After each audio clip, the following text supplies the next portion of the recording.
Bonjour à tous. Aujourd'hui, je suis en compagnie d'Hervé Doyen. Hervé Doyen, c'est un ancien échevin, un ancien enseignant, un ancien bourgmestre, un ancien député. Plein de choses en fait. Bonjour Hervé. Bonjour. Alors, dis-moi, dans ta vie politique, puisque tu es retraité maintenant, tu as quand même fait plein de choses. Est-ce que j'ai dit tous les postes ou est-ce que j'en ai oublié dans cette histoire ? Oh, je sais pas, il faut parler de poste, il faut parler d'une vie. Une vie, c'est une succession de choses qui viennent les unes après les autres, qui se superposent parfois. Quand je deviens échevin, j'étais encore enseignant, voilà. Donc, quand je suis devenu bourgmestre plus tard, j'étais député pendant 14 ans de mes 22 ans de vie mayorale, ce qui se superpose, mais c'est toujours le même homme.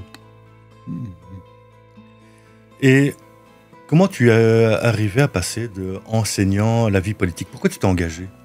Alors, c'est une longue histoire, hein. Je vais essayer de te la résumer en quelques phrases. En fait, il faut croire dans la vie que le hasard fait parfois bien les choses.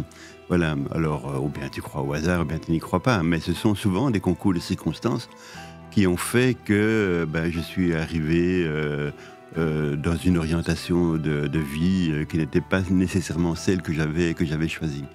Et donc, si tu reprends les choses au début, écoute, j'ai eu une scolarité un peu chahutée, il faut bien le dire. Voilà, je me suis retrouvé dans une école pendant mes 2 premières années primaires, puis dans une deuxième école pour ma 3e, puis en internat jusqu'à la fin de ma 6e. Et à la moitié de ma 6e, j'ai changé d'école. Je me suis retrouvé au collège Saint-Pierre à Gette, collège dont je me suis fait virer à la fin de ma 3e. Je me suis retrouvé chez les petits frères des écoles chrétiennes à Laken. Et puis j'ai fait enseignant, éducateur d'abord, hein, 1 an, et puis j'ai changé de voie, j'ai fait enseignant, j'ai très bien réussi mon année première, mais j'ai raté ma 2e, donc j'ai fait ma deuxième. Donc voilà, je n'ai pas eu une scolarité qui a roulé toute seule, mais pour autant, voilà, j'y ai fait des chouettes rencontres, et au nombre de mes rencontres, j'ai rencontré un chouette prof qui s'appelait Lucien Vermeeren. Et c'était un peu lui qui m'a amené, quand je me suis réinstallé à Gette, parce que je n'y étais pas né, mais j'ai quand même vécu pas mal d'années avec ma mère quand j'étais jeune. Me réinstallant sur la commune de Gette, Lucien Vermeeren, qui était un de mes anciens profs, qui deviendra un de mes collègues, m'a amené petit à petit à considérer que je pouvais avoir une petite vie active ici sur la commune dont il était échevin. Et c'est ainsi que je suis rentré à l'époque au foyer culturel, qui s'appelait comme ça à l'époque, avant le centre culturel. Et au foyer culturel, je suis rentré bénévolement au conseil culturel à l'époque, et puis au conseil d'administration. Et puis au conseil d'administration, j'en ai été, si mes souvenirs sont bons, secrétaire. Et puis un jour, j'en ai été président. Voilà. Et en ayant été président du centre culturel, du foyer culturel à l'époque, Jean-Louis Thès, qui était bourgmestre à ce moment-là, est venu me proposer d'être sur sa liste, et je te parle de l'année 1988. Voilà, donc ça remonte quand même. Voilà. Et j'étais... Pardon ? J'avais 12 ans. J'avais 12 ans. Et en 1988, aussi à retenir, je ne suis pas élu du tout. Voilà, j'ai fait même un piètre score, voilà. Mais je fais... à la fois, je ne me décourage pas. En même temps, je ne suis pas non plus bouffé par l'ambition. Mais en 1988, n'étant pas conseiller communal, on me propose néanmoins d'être conseiller au CPS de Gette, où je serai conseiller pendant 6 ans. Et en fait, mes premières, entre guillemets, armes politiques, c'est là que je les fais, au CPS de Gette, sous la présidence du président Jean-Michel Thomas, à l'époque, pour faire bref, qui est médecin ici à Gette. Et voilà, mes vraies premières âmes, c'est à ce moment-là que je l'ai fait. Et puis, les élections suivantes, figure-toi qu'en 1988 plus 6, ça fait 1994. Voilà, écoute, là, je fais mon petit score, voilà, en manière telle que non seulement je deviens conseiller communal, mais avec les règles internes de la liste du bourgmestre, figure-toi que je deviens échevin. Voilà, et puis je m'investis pas mal dans l'échevinat, et je suis encore prof à ce moment-là. Je m'investis vraiment beaucoup là-dedans. Je m'investis beaucoup dans l'équipe, auprès de Jean-Louis Thès, auprès de lui comme ministre aussi, à l'époque. Voilà. Et en 1999, quand Jean-Louis Thès tombe gravement malade, et qu'il sait que la fin sera inéluctable pour lui, parce qu'il est atteint d'un mal incurable, Écoute, à l'intérieur de la liste du bourgmestre, avec les échevins de l'époque, hein, Louis Vandenay, Lucien Vermeeren, Bernard Lacroix, encore à l'époque, Benoît Gosselin déjà, à l'époque. Voilà, on décide collectivement, avec Jean-Louis, avant qu'il ne meure, que c'est moi qui ferai la succession. Voilà. Et c'était un choix. C'était un choix qui est fait à l'époque. On a le choix entre quelqu'un qui lui succède, qui est déjà là en place depuis longtemps et qui a déjà un certain âge, 50, ou bien on a le choix entre pratiquement le plus jeune de la bande, voilà, et on fait un choix de rupture en se disant, en mettant un petit jeune, voilà, on ouvre les horizons de l'avenir de la liste du bourgmestre et ce faisant de la commune. Voilà, et donc je deviens bourgmestre quelques mois avant les élections de 2000. Voilà, donc 2000, je te raconte pas le poids sur mes épaules, parce qu'il faut quand même réussir le challenge. Hein, donc tout le monde, toute l'opposition, les adversaires comme les partenaires, parient pas un copec sur ma tête. Il n'y a personne qui parie sur moi. Voilà, mais on réussit quand même. Voilà, et on sort, on réussit les élections, on est le premier parti. Voilà, c'est pas brillantissime, mais c'est loin d'être catastrophique. On sort quand même avec 12 sièges.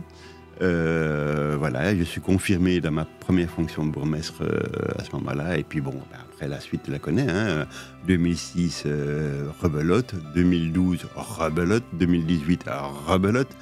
Et en 2022, j'ai arrêté parce que 65 ans, c'est un âge pour arrêter, je trouve, surtout en politique. Il suffit de voir à quoi ressemble la gestion d'un pays comme les États-Unis par Joe Biden et son challenger Trump. Voilà, c'est devoir choisir entre la peste et le choléra, entre deux personnes bouffies d'orgueil et incapables de comprendre qu'il est peut-être temps de s'arrêter, et pour l'un et pour l'autre. Voilà, moi j'arrête à 65 ans. Je reste conseiller communal, actif. Voilà, c'est un peu ça le parcours. Voilà. Mais c'est toujours le même homme. Voilà, je n'ai jamais considéré dans ma tête que j'ai arrêté d'être enseignant. Voilà, et maintenant que je ne suis plus bourgmestre, je ne considère pas dans ma tête que j'ai arrêté de faire de la politique. Voilà. Étant entendu que pour moi, faire de la politique, c'est être, je veux dire, un peu au service d'une cause collective. Voilà, travailler pour des projets, pour un territoire qui est celui de ta commune, parce que tu trouves qu'avec d'autres, il y a des choses à y faire, avec le monde associatif, avec les gens, avec les adversaires, avec les partenaires, avec tout le monde, il y a toujours quelque chose à construire. Mais justement, tu me parles du monde associatif, et on sait qu'à Gette, il y a énormément d'associations. C'est probablement une des communes de Bruxelles où il y en a le plus par rapport à sa taille.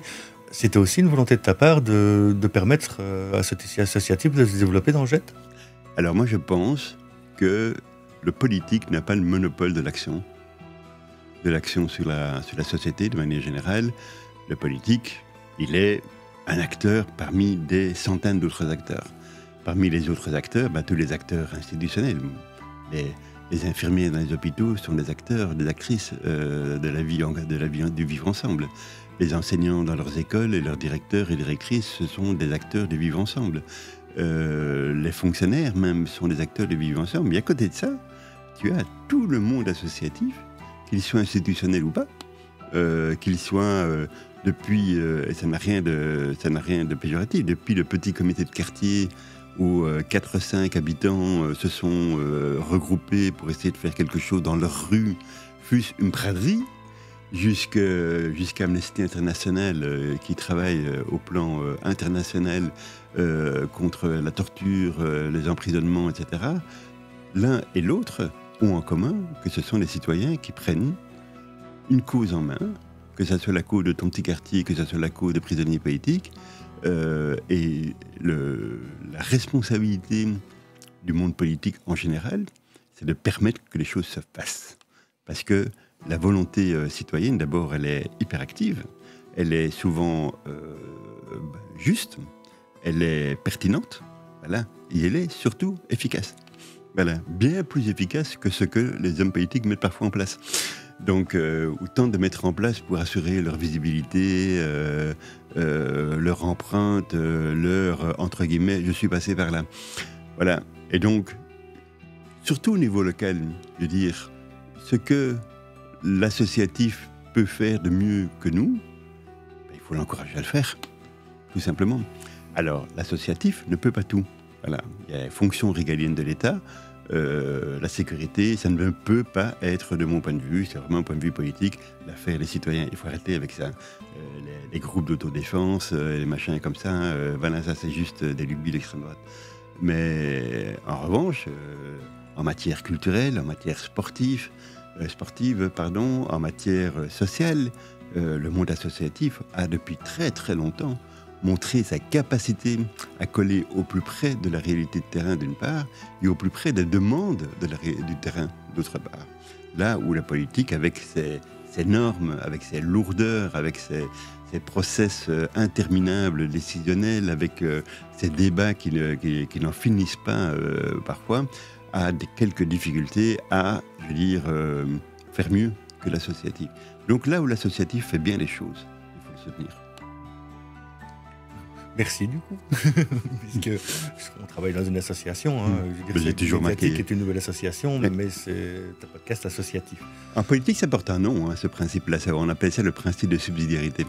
Ça veut dire là où l'associatif fait mieux les choses que le public ou l'institutionnel, il faut vraiment le soutenir. Alors je ne dis pas qu'il faut le soutenir les yeux fermés, dire les citoyens par essence, parce qu'ils sont citoyens, tout ce qu'ils font est bien, non. Il y a les citoyens qui font aussi des bêtises, et les citoyens qui ne sont pas toujours bienveillants, et il y a des associations qui ne sont pas toujours pertinentes par rapport, aux demandes de la société. Mais dans un cadre prédéfini, intelligent, souple et bienveillant, il y a moyen de soutenir le monde associatif dans tout ce qu'il fait de bien, et Dieu sait s'ils font beaucoup de choses.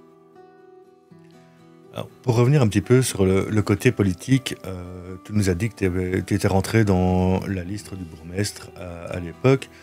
Au niveau parti, puisque tu allais aussi dans le cabinet du ministre, c'était à l'époque, alors tu me dis si je me trompe, le PSC, le PSC, CDH, et après les engagés, c'est ça. Est-ce que c'était un choix de ta part de t'engager dans ce parti, ou peu importe, en fait c'est l'opportunité qui était... En fait c'était un choix pratique. Mais non, Jean-Louis Thès, me demandant de rejoindre la liste du bourgmestre, qui était déjà une liste très plurielle à l'époque, étant lui-même PSC, ma foi, oui. C'était un choix un peu automatique. Enfin, si tu rentres à l'armée via ton père qui est lieutenant et qu'il est à l'armée de l'air, mais tu rentres à l'armée de l'air et pas à l'armée de terre. Donc la comparaison n'est peut-être pas bonne, mais c'est un petit peu ça. Alors, ceci étant dit, je vais quand même être de bon compte avec la formation politique dans laquelle j'ai milité pendant des années. Je m'y retrouve, voilà, même si je suis plutôt, dit-on, et je pense que c'est vrai, plutôt noté à gauche, voilà, au centre-gauche, ce qu'on appelle chez nous la démocratie chrétienne. Voilà, oui, c'est une formation dans laquelle je me suis très très longtemps reconnu. Et par rapport à la politique actuelle, puisqu'on continue dans la politique, on voit un petit peu en Europe, enfin un peu partout en Europe, que la droite, voire l'extrême droite, est en train de prendre de plus en plus de place. Est-ce que ça t'inquiète? Quel est ton avis sur ça? Mais écoute, oui, enfin, je veux dire, tout homme raisonnable doit être inquiet de ce qui se passe un peu partout. Moi, ce que je relève surtout, ce sont les immenses paradoxes. À l'Europe, pour l'essentiel, ce sont les partis anti-européens qui se nourrissent de leur propre matrice pour critiquer ce qu'il est fait. Donc c'est un peu particulier quand je vois Viktor Orban, grand anti-européen, prend la présidence du Conseil et se nourrir des milliards et des milliards que l'Europe a mis sur la table dans tous les pays de l'ex-Union soviétique. Je te parle de la Hongrie, je te parle des pays baltes, je te parle de la Pologne, qui vivent littéralement, qui ont vécu un essor économique grâce à l'Europe. Voilà. Mais je suppose que ce que ces gens d'extrême droite mettent surtout en cause, c'est une autre Europe. C'est pas celle nécessairement qui paye les autoroutes, les ports et les aéroports. C'est celle aussi qui défend la liberté, c'est celle qui défend la presse, c'est celle qui défend la liberté d'expression, c'est celle qui défend les valeurs, le socle de valeurs communes sur lesquelles s'est fondée l'Europe après-guerre. Voilà. Et ça, c'est beaucoup plus inquiétant. Tout le monde comprendra bien que quand il y a au cœur de l'Europe un vrai projet démocratique fort, qui est probablement un exemple planétaire de ce que plusieurs pays peuvent se réunir autour d'un socle commun autre qu'économique, je comprends que ça puisse inquiéter des leaders de l'extrême droite. Et il suffit de voir ce qui se passe en France. Je veux dire, l'extrême droite française ne s'est jamais distinguée au sein de l'hémicycle européen par ses prises de position avant-gardistes ou progressistes ou même réformistes. Voilà, ils se sont toujours distingués par leur absence, souvent. Les députés européens, c'est quand même, surtout les mouvements d'extrême droite, des députés qui vont se faire de l'argent à l'Europe avec des gros mandats bien juteux et bien payants, sans travailler, sans rien foutre. Jordan Bardella en est le plus bel exemple. La presse libre en France, c'est quand même fort attaché à démontrer combien son travail à l'Europe était, grosso modo, nullissime, et que ses votes à l'Europe étaient souvent des votes anti-européens, et antisociaux, et anti-progrès. Voilà. Donc, il y a de quoi s'inquiéter. Mais indépendamment du rapport de ces extrêmes droites nationales par rapport à l'Europe, indépendamment de ça, ce qui m'inquiète le plus, c'est la décomplexité. Cette extrême droite se décomplexe à une vitesse vive et prime. Et se décomplexant, je veux dire, elle libère la parole raciste, elle libère la parole xénophobe, elle libère les actes racistes, elle libère les actes xénophobes, elle libère les actes homophobes. Gabriel Attal, dont je ne partage pas du tout, je veux dire, l'approche politique, m'a quand même fort ému, parce qu'il est gay, et il l'assume pleinement, et il a eu une expression, je veux dire, de son inquiétude personnelle. Je veux dire, moi, avec Gabriel Attal, gay, je me sens menacé par l'extrême droite demain, par leur discours homophobe et leur discours contre la différence. Voilà, c'est cette même extrême droite qui, quand même, il y a quelques années, organisait les grands cortèges contre le mariage pour tous, en mettant des centaines de milliers de gens dans la rue. Hein. Donc voilà, tout ça est un peu inquiétant. Hein. Cette libération de la parole, cette parole qui se désinhibe, ces gens qui ne sont même plus complexés pour insulter leur voisin au seul motif qu'il est noir, qu'il est d'origine guadeloupéenne ou qu'il est d'origine réunionnaise ou simplement africaine. Cette aide-soignante qu'on a vue là, qui se fait insulter par sa voisine, elle travaille dans un EHPAD ou dans un hôpital depuis 30 ans. Elle paye ses impôts, elle est française. Elle se fait insulter par sa voisine qui lui dit « Rentre dans ta niche, tu n'as pas le droit à la parole au seul motif qu'elle est noire. » Mais où va-t-on ? Voilà. Et c'est ça qui m'inquiète le plus. C'est la bêtise humaine qui reprend le dessus. La bêtise d'une partie du peuple, hein, il faut bien le dire. Je veux dire, ceux qui croient que le vote RN en France est un vote de classe, non, c'est juste un vote très populaire. Très populaire. Ce sont les quartiers les plus populaires qui ont voté RN. Il suffit de voir la répartition sur l'ensemble de la France et voir par exemple que les anciennes zones les plus touchées par la pauvreté, par la précarité, les plus populaires, là où il y avait des bastions communistes, tous les Hauts-de-France, voilà, c'est toutes ces communes-là, ces circonscriptions-là qui ont viré à l'extrême droite. Donc il y a une vraie question à se poser, c'est de savoir comment le politique reprend la main sur les quartiers populaires, reprend la main sur leurs préoccupations, reprend la main sur leur expression. Voilà. C'est pour ça qu'un gars comme Chris fait un travail très utile. Alors donc, deux choses. Donc, pour se situer temporellement, on est juste au milieu des 2 tours législatifs en 2024, ouais, où le Rassemblement national en France a fait au premier tour un véritable massacre ouais, au niveau des voix. Et Chris, donc tu parles de Chris Kurt, qui est passé ici en janvier et qui a déjà fait son podcast et qui se verrait bien aussi un peu plus loin en politique. Alors, pour revenir un petit peu sur cette extrême droite, est-ce que on peut se dire aussi, quelque part, c'est un échec du politique actuel qui mène les gens à perdre conscience, en fait, à aller au point d'aller voter pour la haine Ou est-ce que ce serait plutôt une colère suite à la migration, suite à des abus Alors, c'est ta vision que je demande, hein, c'est pas la version officielle, on ne sait encore trop rien pour l'instant, mais comment tu vois un petit peu cette montée de l'extrême droite un peu partout? Moi, je pense que c'est une combinaison de tout. Ce qui alimente le plus l'extrême droite, c'est la peur. C'est la peur. Et la peur, elle est alimentée par quoi? Elle est alimentée par la mondialisation, elle est alimentée par le manque de travail, elle est alimentée par la peur de l'étranger, elle est alimentée par la peur de ce qui pourrait nous arriver, même si on est bien aujourd'hui. Il faut quand tu regardes un peu les résultats dans toute une série de pays, on dit chômage égale extrême droite. Oui, c'est peut-être vrai, mais ce n'est pas nécessairement la seule cause. Quand je vois la Hollande, qui a quand même un parti d'extrême droite bien implanté, c'est un pays de plein emploi, hein, donc il n'y a pas de chômage en Hollande. Hein, donc voilà, il y a l'état du monde. L'état du monde, je veux dire, toutes les guerres, tous les conflits interreligieux, la peur de l'islam, la peur, les attentats, le Covid, tout ça crée un climat, je veux dire, un peu délétère, un peu anxiogène.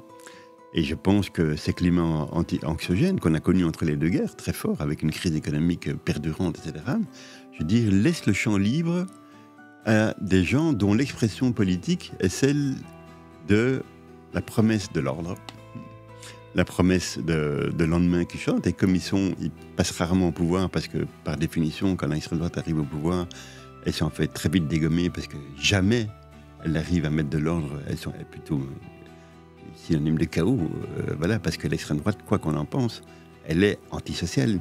Voilà, elle ne fédère pas, elle casse, elle sépare les gens, elle les oppose. Voilà, et dans une société, quand les gens sont opposés, sont séparés, sont stigmatisés les uns pour ceci, les autres pour cela, les troisièmes pour cela, je veux dire, l'ordre social, à un certain moment, ne fonctionne plus. Voilà. La responsabilité d'un homme politique conscient et responsable et conscient de ses responsabilités, c'est de fédérer et de créer les conditions de la paix sociale. Voilà, tout ce que l'extrême droite promet, mais ne fait jamais. Donc voilà, moi je suis pas un grand sociologue et pas nécessairement un grand analyste, mais je sens bien qu'on est quand même dans un climat, je veux dire, général, terriblement anxiogène, que les gens ne savent plus très bien sur quoi danser, que les élites politiques se sont quand même fort détachées du terrain, il faut bien le dire. La classe politique française, elle est quand même tout sauf représentative de ce terrain. Je veux dire, ce sont que des énarques, ce sont que des propriétaires, ce sont que d'anciens banquiers, ce sont que des hauts fonctionnaires. Voilà, qui dans l'Assemblée nationale, à l'exception de quelques élus de la France insoumise, avec qui je ne partage pas nécessairement tous les points de vue non plus, mais qui est encore, je veux dire, dans les partis traditionnels, un peu représentatif de ce qu'est le tissu social aujourd'hui, de ce qu'est le tissu religieux, le tissu ethnique, le tissu, je dirais, de la diversité des gens. Quand tu vois l'Assemblée de la région bruxelloise, elle est représentative de ça. Voilà. Quand tu vois l'Assemblée nationale en France, pas du tout. Hein. Alors, pas du tout, hein, à l'exception de quelques élus de l'EFI. Je veux dire, tous les élus en France sont souvent des gens qui sont hautement formés. Voilà. Au contraire de ce qui se passait il y a 30-40 ans.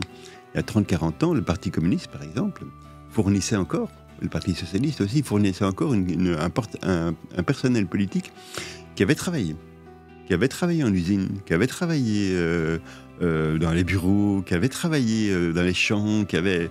Voilà, Bérégovoy, Premier ministre, c'est un ancien manœuvre. Voilà, ce n'était pas que des énarques formés dans les grandes écoles parisiennes. Donc il y avait une représentation populaire dans laquelle les gens pouvaient se reconnaître. Voilà, aujourd'hui, qui peut encore se reconnaître dans les élus des assemblées? Il suffit de regarder les débats du dimanche soir. Je regardais les débats, je me faisais vraiment la réflexion. Beaucoup de gens très intéressants, beaucoup de gens intellectuellement hyper formés, mais que des universitaires. Qui peut encore porter la parole d'un bled désindustrialisé du côté de l'île, tu vois, dans les Hauts-de-France, qui peut porter cette parole-là?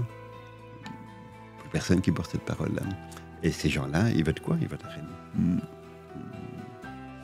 Mais est-ce qu'on n'est pas aussi en Belgique un peu dans le même schéma politique? Alors, pas au niveau local ni régional, mais quand on regarde un petit peu ce qui se passe au fédéral, par exemple, techniquement, ce qui se passe maintenant, ça va être Bart De Wever avec la NVA, qui sont quand même contre la Belgique, qui ont la main.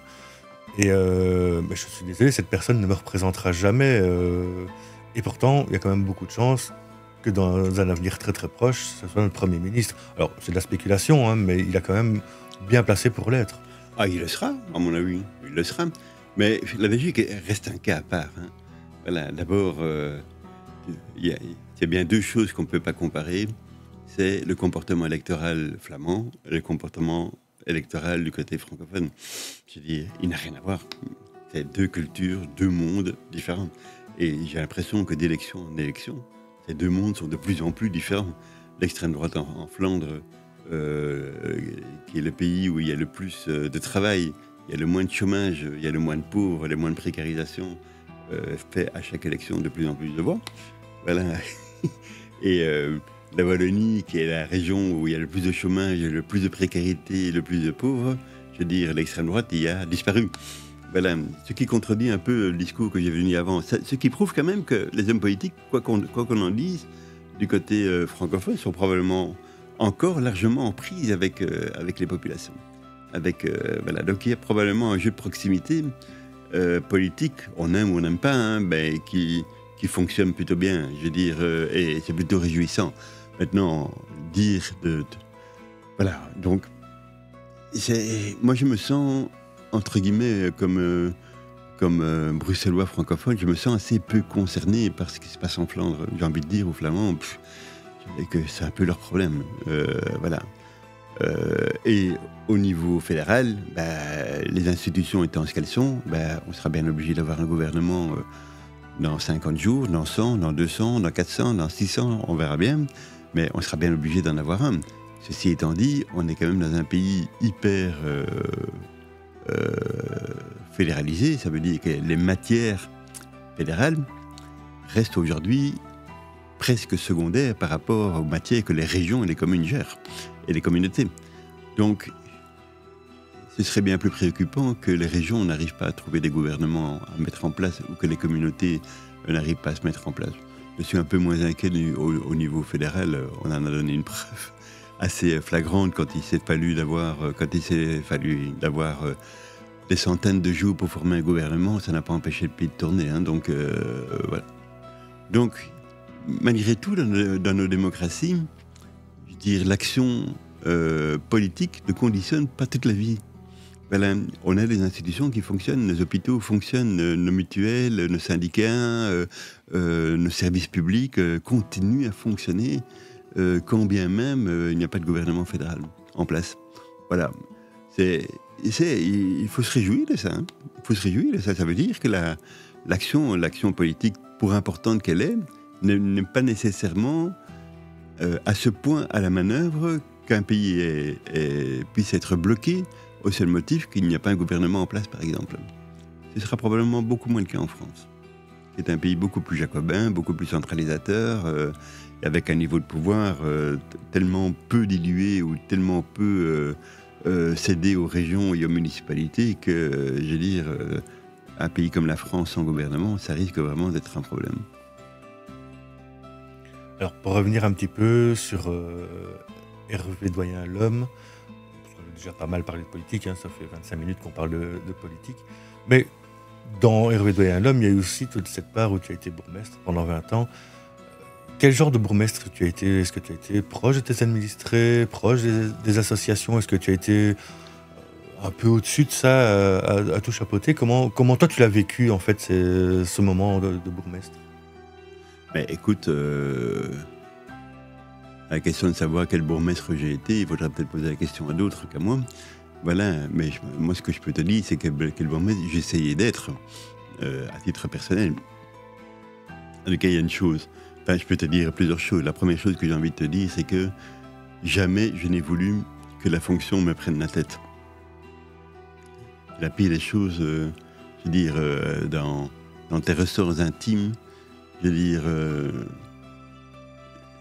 devenir un autre homme ou une autre femme au seul motif que tu es devenu bourgmestre, ou bien devenir bourgmestre que pour régler des problèmes d'ego ou des problèmes de reconnaissance, etc.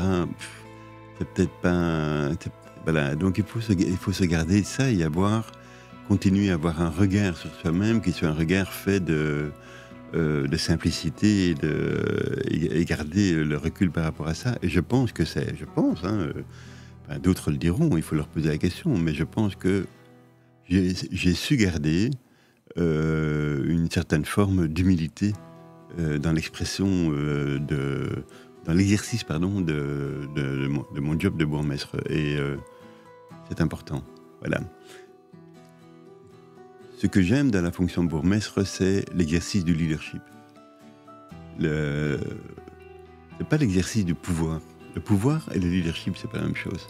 Le pouvoir, c'est l'exercice souvent autoritaire du moi, bourgmestre, je. Voilà, non. Moi, bourgmestre, je, ça veut juste rien dire. D'abord, dans l'expression du je comme bourgmestre, il n'y a pas grand-chose derrière. Parce qu'un bourgmestre ne sait agir que collectivement. Il a besoin de son administration, il a besoin de son collège, il a besoin de son conseil communal, et il a besoin de l'adhésion des gens. Voilà, donc moi, bourgmestre, je raffole pas trop de cette expression, surtout quand tu es comme moi, je veux dire, ancien scout, ancien louveteau, ancien pionnier, formé à l'école de l'action collective. Voilà. Donc, l'exercice du pouvoir, c'est pas trop mon truc. L'exercice du leadership, en revanche, c'est important. Voilà. Être un vrai leader, c'est emporter avec soi, dans un projet qu'on construit avec d'autres, mais emporter l'enthousiasme des autres. Emporter avec soi l'adhésion, le fait d'être ensemble pour faire quelque chose. Si je suis choisi parmi mes pairs en étant celui qui est le moins bien élu en 1999 pour devenir bourgmestre, je suis le moins bien élu. Hein. Si on avait fait que le compte nombre de voix, on aurait dit mais c'est machin ou machine. Voilà, je suis Chevin avec 400 et des voix dans mon souvenir. Je suis le moins bien élu et c'est moi qu'on choisit pour devenir bourgmestre. Voilà, c'est probablement parce qu'on avait senti, probablement à l'époque, que j'avais une capacité de leadership. Voilà, ça veut dire emmener les autres pas tant avec soi, amener les autres tous ensemble dans un projet commun. Je veux dire, dans lequel tu exerces le leadership, mais sans exercer nécessairement le pouvoir, bête et méchant, et tu arrives à aller chercher les qualités de chacun et de chacune autour de toi pour que ce projet collectif prenne corps. Voilà. Et allez, sincèrement, à écouter les retours de mes amis échevins au conseil communaux avec qui j'ai travaillé, voilà, je pense que cette action, ce mode de fonctionnement-là, l'exercice du leadership collectif, être ensemble avec les autres, je l'ai plutôt bien réussi. Là où, m'apparaît-il, beaucoup de bourgmestres sont dans un exercice de pouvoir solitaire. Voilà, ça n'a jamais été mon truc. Voilà, c'est comme ça. Voilà, et cet exercice-là, je l'ai bien aimé. Voilà, je l'avais comme... j'aimais bien ça quand j'étais président du centre culturel à l'époque. Amener les gens dans un projet collectif. Je l'aime, je l'ai bien aimé quand j'étais bourgmestre. Quand j'étais député, c'était autre chose, parce que là, j'étais père parmi mes pairs. Et je l'ai encore aujourd'hui. Je suis président de l'OGEGA, d'une boîte de logements sociaux. Voilà, c'est très très gai d'être dans une fonction, dans un mandat qui te permet d'exercer l'idée d'animer, de coacher un groupe, des gens autour de toi, qui sont souvent bien plus capables que moi d'ailleurs, dans ces matières-là, mais de réunir tout ça, tu vois, de faire se matcher pour que 1 plus 1 ne fasse pas 2, mais 1 plus 1, ça fait 3, tu vois, parce que il y a cette espèce d'émulation qui fait que on y arrive. Ça, c'est ce que j'ai adoré. Voilà. Et quand des gens autour de moi, des anciens conseils communaux avec qui j'ai travaillé, m'appellent coach, voilà, ça m'amuse. Voilà, ça m'amuse et ça me plaît. Parce que c'est vraiment l'idée que je me faisais, c'est l'idée de coacher coacher les enthousiasmes, les capacités, les talents des autres. C'est hyper gai à faire. Dans le long moment où tu as été bourgmestre, est-ce que tu as un fait qui t'a particulièrement marqué, que ce soit en positif ou en négatif, mais quelque chose qui, ça tu ne l'oublieras pas, c'est arrivé, et c'est arrivé, ça m'est arrivé à moi, ou ça arrivait pendant mes mandats. Mais tu sais que dans l'exercice d'un mandat, tu as des moments tragiques. Voilà. Devoir aller annoncer par 2 fois à des parents que leur enfant est mort, une fois sur la route, 2 fois en fait sur la route, voilà, c'est très très difficile, quoi. C'est vraiment compliqué. La période du Covid où on me téléphonait tous les jours pour me dire le nombre de morts qu'il y avait eu dans tel home, etc. C'était vraiment des moments... franchement, j'avais pas rêvé de vivre ça, quoi. Donc c'était dur, ça faisait partie de la fonction, mais c'était vraiment très très dur. Donc voilà, mais c'est humainement dur, c'est pas tellement lié à la fonction. Tu peux aussi être un bête citoyen devant annoncer à ta voisine que l'enfant s'est fait écraser au bout de la rue, hein. Donc c'est pas vraiment lié à la fonction. Mais j'ai eu des grosses satisfactions, par ailleurs. Voilà. Par exemple, c'est con, hein, mais en même temps, c'est un vrai projet que tu peux porter quand tu fais de la politique, parce que c'est un projet qui se fait sur la durée. C'est par exemple tout ce projet de mobilité autour du tram 9, tu vois. Donc, les plus anciens Gétois se souviendront que le tram 9 a été au cœur de la campagne en 2012, déjà, voilà. Et qu'il a été aussi au cœur de la campagne en 2018, mais d'une toute autre façon. En 2012, c'était un projet... Et on se prenait dans les dents, je me prenais dans les dents des pétitions de 9000 personnes pour dire que c'était un scandale de faire le tram. Et en 2018, le roi venait inaugurer le tram, 6 ans plus tard. C'était quoi ma satisfaction? Ce n'était pas que le roi vienne inaugurer le tram. Ma satisfaction, c'était celle d'avoir, contre vents et marées, tenu le cap avec des gens, avec plein de femmes et d'hommes que je coachais au quotidien sur le mode, les gars, on baisse pas les bras, on se défait pas, oui, les gens râlent, oui, on se fait insulter, oui, voilà, moi je me souviens d'un tract en 2012 où, je ne citerai pas qui l'a fait, ça n'a pas d'importance, mais moi, Hervé Doyen, j'étais représenté debout sur un tas d'ordures, en noir et blanc, voilà, avec comme slogan en dessous, vous confieriez la commune à un homme pareil. Voilà, je peux te dire que voilà, j'ai pas un ego surdimensionné, mais un pain, tu le prends quand même en pleine gueule, quoi. Des gens qui se trouvent dans les boîtes avec des gens qui te regardent de travers. Voilà, mais il fallait y croire. Et aujourd'hui, ce tram neuf sur lequel la STIB, je dis, projetait un modèle commercial de 100 000 voyageurs par mois, il est à 300 000 par mois, 3 fois plus que... Voilà, c'est une des lignes qui marche le mieux de tout le réseau. Mais tu vas me dire, enfin, comment est-ce qu'on peut s'enorgueillir de ça? Mais on s'enorgueillit de ça parce que quand tu es bourgmestre, tu es justement appelé à gérer le vivre ensemble. Et gérer le vivre ensemble, c'est aussi gérer la mobilité, c'est aussi gérer le bruit, c'est aussi gérer les quartiers, la réhabilitation des quartiers. Je crois, moi, au moins de voitures dans les villes. J'y crois, parce que demain, parce que la voiture prend trop de place. La voiture... qui n'est possédée que par 45% des Bruxellois, elle prend la place de 80% de l'espace. C'est juste pas possible, ça. Donc, à un certain moment, il faut remettre les choses en place. Mais il faut le faire sur un mode, je veux dire, où tu essayes d'amener l'adhésion du plus grand nombre, et même si on peut traverser des périodes de doute, en ce y compris le doute de tes plus proches autour de toi, le fait de croire en ce que tu fais, je veux dire, et d'amener l'adhésion des autres, fait qu'au bout du compte, c'est payant. Alors, maintenant, pour revenir un petit peu, on va essayer de sortir un peu du monde politique et parler un petit peu de toi en tant que personne. Quand tu n'étais pas bourgmestre, quand tu étais en vacances, dans ta vie de tous les jours, quel genre de personne tu étais? Ou est-ce que la politique a été omniprésente au point que ça a mis un petit peu ta vie personnelle de côté par moment? Écoute, quand quand l'homme politique est l'homme qu'il est, je veux dire, voilà, moi, je m'en serais voulu, je crois que je m'en serais voulu toujours, d'être un autre homme sur la scène politique qu'à la maison. Voilà, moi je veux être le même homme. Et pourquoi devrais-je être un autre homme? Donc, voilà, je me souviens quand t'es bourgmestre, t'as une écharpe de bourgmestre, hein, tu vois. Moi, je la mettais en dessous de mon veston, voilà. Et je me souviens de quelqu'un qui se reconnaîtra peut-être, qui disait, enfin, tu caches toujours le fait que t'es bourgmestre. Mais non, je ne cache pas le fait que je suis bourgmestre. Mais le fait que je sois bourgmestre ne passe pas par mon écharpe. Elle passe par l'expression de ce que je fais, et pas de ce que je porte sur moi. Voilà.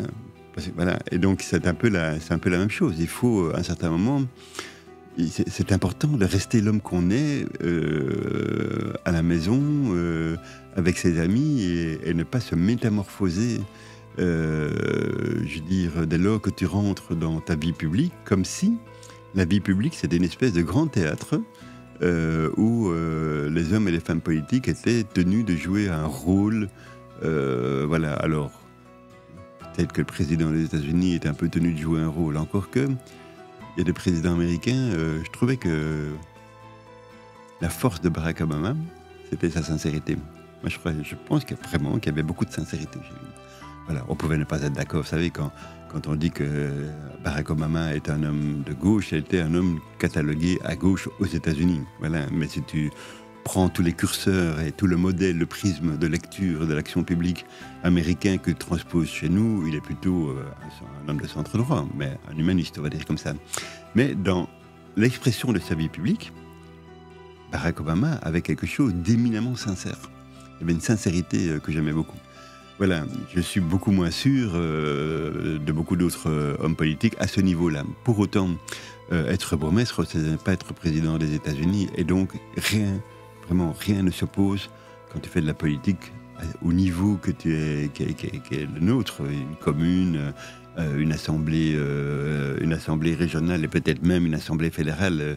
Je veux dire, en Belgique, rien n'oblige une femme ou un homme politique à considérer que dès lors qu'il est dans la sphère politique, dans l'expression de la sphère politique, ils doivent être un comédien, qui doivent surjouer son propre rôle, qui doit être quitter toute sincérité. Voilà, quand tu es un homme bon, ben, tu restes un homme bon en politique. Et je suppose que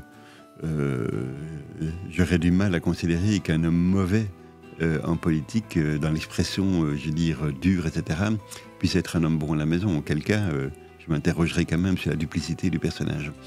Donc, voilà. Donc, j'étais un homme simple, avec plein de qualités et plein de défauts, comme n'importe qui d'entre nous. Et ces qualités, ces défauts, ben, ce sont les mêmes que j'avais quand j'étais un homme public, quand j'étais un homme pas public, un homme privé. Voilà. On dit de moi que je suis volontiers de mauvaise foi, mais je suis mauvaise foi comme homme dans la sphère publique, et je peux l'être à la maison aussi. Voilà. Donc, par exemple, pour donner un exemple, pour ne pas parler que de qualité, mais voilà, tu sais, de mauvaise foi. Quand tu veux, bah oui, voilà, mais ma femme me dit la même chose. Donc, et donc voilà, je peux parfois avoir des difficultés je peux, allez, il y a des petites choses qui m'énervent, voilà, ben, elles m'énervent à la maison comme elles m'énervent ailleurs. Enfin, je veux dire, il n'y a pas un chant, il n'y a pas un Hervé qui est... on dit ça parfois. Il est... Ah oui, mais quand tu le connais bien, en dehors de la politique, c'est quelqu'un de bien, tu sais. Mais pourquoi est-ce qu'il ne doit pas être quelqu'un de pas bien quand tu fais de la politique? C'est un peu bizarre quand même, comme approche. Enfin, voilà. Je trouve. Et donc la sincérité est importante. Être sincère, tu ne saurais, par exemple, avoir des convictions humanistes, des qualités d'empathie dans l'exercice de ton mandat de bourgmestre, et ne pas être un homme empathique dans la réalité, dans la vie réelle. Je veux dire, de l'empathie, tu l'as ou tu l'as pas, je pense. Dans un registre un peu plus personnel, est-ce que tu as de passions comme moi, par exemple, il suffit de regarder derrière moi, je suis fan de jeux vidéo. Ouais. C'est quoi les passions d'Hervé ? Ah, les passions d'Hervé, c'est les marches. Hein. Donc, moi, je suis un grand marcheur. Je suis un solitaire, hein, assez bizarrement. Voilà. À la fois, j'ai eu une vie hyper orientée, tournée vers les autres. Voilà, je suis marié, j'ai 3 enfants, j'ai toujours été scout, pionnier, louveteau, prof, homme politique. Ça veut dire une vie baignée dans le collectif, tout le temps, avec d'autres, tout le temps, tout le temps, tout le temps. Même prof, je veux dire, t'es avec des élèves, hein, je veux dire, ça n'arrête pas. Quand tu fais de la culture, t'es tout le temps avec les autres. Voilà. Et paradoxalement, je suis un grand solitaire. Donc moi j'adore aller marcher. Comme vous le savez, depuis que je suis pensionné, je peux enfin faire ce que j'aime faire. Ça veut dire marcher seul pendant longtemps. Voilà, et donc, moi, les grandes marches, comme j'ai fait cette année, un trek de 800 km, l'année d'avant 900, l'année d'avant 850, j'adore. Voilà, c'est vraiment pour moi, ce sont des moments forts et c'est une vraie passion. Cette espèce comme ça de retour sur toi-même, sur ta propre indigence, tes propres limites. J'expliquais ça quand j'ai fait une petite, entre guillemets, petite conférence là, chez Maupassant. Je veux dire... ce souci de où tu vas dormir ce soir, ce que tu vas manger, prévoir ta pomme pour ce midi, laver ton petit linge, ton petit slip, parce que tu n'en as que 2 dans ton sac, voilà. Je dis, ça te ramène quand même à ta propre petite personne, et ça donne quand même cette dimension simple et humble de ton personnage qui te permet d'être à l'écoute des autres, à l'écoute de la nature, à l'écoute de ce qui se passe autour de toi. Et ça, j'ai trouvé ça très sympa. Pour le reste, petite passion, la BD. J'aime beaucoup la bande dessinée. Voilà.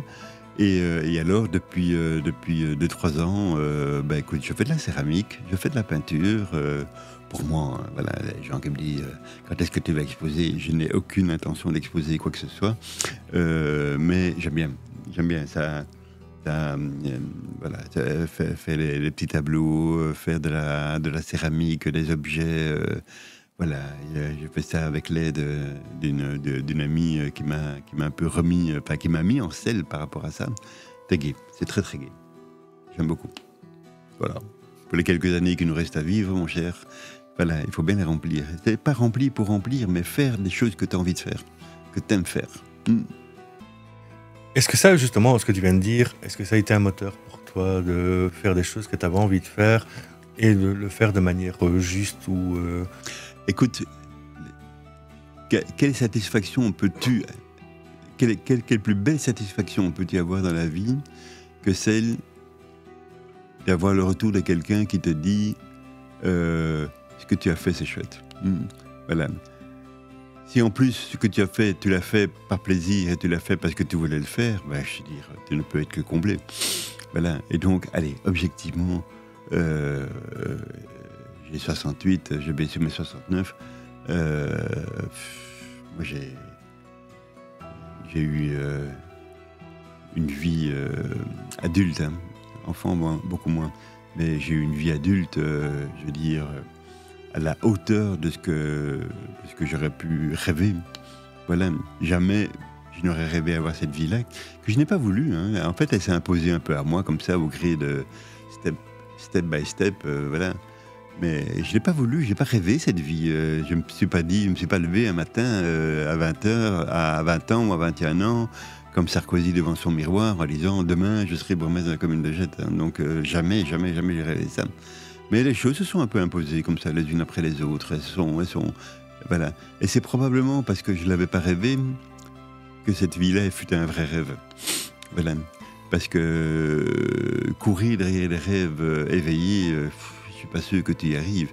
En revanche, accepter de se faire offrir une vie que tu n'as pas rêvée, mais qui s'offre à toi, parce que les circonstances sont là, parce que les autres le veulent, parce que tu es dans une dynamique qui te permet d'accéder à tout cela, pourquoi pas. Est-ce que pour toi, si ça doit être un conseil pour les gens dans le futur, est-ce que vivre de tes passions, des choses que tu as envie de faire, c'est hyper important ? En fait, en gros, ce que j'entends, c'est ne pas faire un job pour l'idée de faire un job. Ou... Est-ce que pour toi, c'est important, ce genre de vision ? la pire des choses qui puisse arriver à une femme ou à un homme, c'est de faire des choses qui l'emmerdent. Voilà. Et je n'arrive même pas à imaginer que tu puisses, professionnellement par exemple, passer le plus gros de ta vie dans un boulot qui t'emmerde. Voilà. Enfin, je n'arrive pas à imaginer ça. Alors, tu vas me dire, ouais, tu as eu une vie exceptionnelle. Mais quand j'étais enseignant, ça m'amusait beaucoup. J'adorais mon métier d'enseignant. J'adorais. Quand j'ai dû arrêter en 2000 parce que je suis devenu bourgmestre, voilà, je ne vais pas dire que ça a été une rupture, une déchirure, je veux dire, voilà, mais franchement, j'aurais pu continuer à être prof, ça m'aurait bien plu d'être prof, parce que j'ai adoré ça, j'ai vraiment adoré. Donc, j'ai toujours aimé ce que je faisais, voilà. Autre chose que j'ai envie de dire, c'est... On a tous un potentiel énergétique, une énergie en nous, voilà. Et si j'ai une chose que j'ai envie de dire aux gens, c'est ne vous laissez jamais aller aux pulsions négatives.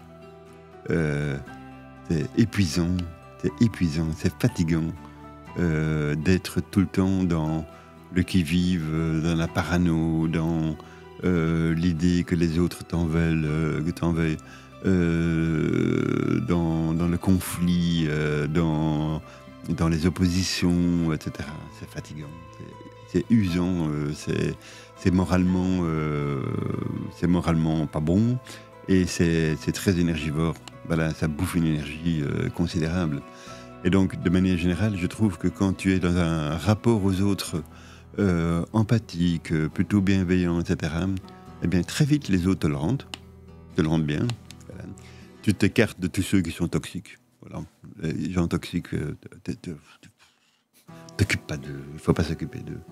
Voilà. Et pour le reste, ma foi, je vais dire, tu acquiers comme ça, sur la longueur, tu acquiers comme ça une espèce de la sagesse, c'est peut-être un grand mot, mais tu acquiers une quiétude, je veux dire, dans la relation aux autres, au monde, etc. Même si le monde t'inquiète, même si ce qui s'est passé dimanche en France est inquiétant, même si quand tu te promènes à Bruxelles, tu sens autour de toi cette tension qui sont de l'ordre de la santé mentale. Tu vois beaucoup en rue, c'est quelque chose qui me frappe très fort, ça. C'est beaucoup de gens perdus dans la rue, perdus, tu sens ça, qui parlent tout seuls, qui hurlent, qui courent vers toi, qui s'arrêtent au dernier moment pour... Comme s'ils voulaient t'agresser. Tu vois ça beaucoup à Bruxelles. Voilà. Mais en même temps, si tu t'arrêtes qu'à ça et tu te dis que ça et que tu ne vois que la crasse qui traîne par terre et qui ne devrait pas y traîner et que tu ne vois que l'agressivité des gens dans le métro, que tu ne vois que ça, quelle vie, quoi. Voilà. Et donc, essayer de voir, sans être naïf, sans être... dans la béatitude permanente, le monde est beau, tout est beau, etc. Mais non, c'est pas ça que je veux dire non plus. Mais essayer d'avoir une approche bienveillante du monde et des gens qui sont autour de toi, je veux dire, te rend quand même une vie, te donne une vie plus quiète, plus calme, plus tranquille, plus sereine. On va dire comme ça. On arrive tout doucement à la fin de ce podcast. Et j'ai une question traditionnelle que je pose à tout le monde, c'est qu'est-ce que moi je peux te souhaiter pour la suite ? Qu'est-ce que tu peux me souhaiter pour la suite ? Écoute, j'aime la vie, moi. J'aime bien vivre, donc la seule que tu puisses me souhaiter, c'est que je puisse vivre le plus vieux possible. Mais je te le souhaite de tout cœur. Pardon ? Je te le souhaite de tout cœur. Eh bien, voilà, j'essaie de m'organiser pour que ce soit le cas. Hein, donc, voilà, j'évite de boire, je bois pas, en tout cas, j'évite de boire, je bois très peu. Je fume pas, je fais des longues marches et je pense que la santé mentale passe aussi par une relation fluide, sincère avec les autres. Voilà. Et si tu as tout ça en main et la santé, ça te permet de vivre vieux. Merci Hervé. Merci Laurent. C'était bien sympa.